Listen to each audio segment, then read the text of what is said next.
Грекиядағы мерзімнен парламент сайлауында бұрынғы премьер-министр Алексис Ципростың басқаруындағы радикалды солшыл күштердің Сириза коалициясы жеңіске жетті.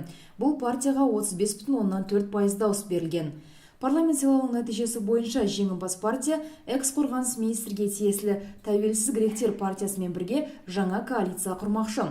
Бұл туралы Сиризаның Афинадағы штаб-пәтерінде сөйлеген сөзінде Алексис Ципрос мәлімдеді.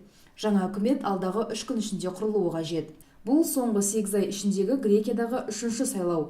Солшыл Сириза және оның төрағасы Алексис Ципрос билікке 2015 жылдың қаңтар айында келген еді. Кейінірек Грекияда мемлекеттің халықаралық несие берушілердің талаптарына келісуі туралы референдум өткізіліп, тұрғындардың 61% жоқ деген жауап берді. Сол уақыттан бері Грекияда өткізген референдумдардың әсерінен Ципрос парламенттегі көпшілік жақтаушыларынан айырылған еді.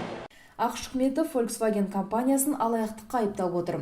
Америка билігінің анықтауынша барлық көліктерге машинадан шығатын улы заттардың шынайы мөлшерін кемітіп көрсететін арнайы компьютерлік бағдарлама орналастырып қойылған. Компанияға $18 миллиард көлемінде айыппұл салынуы мүмкін.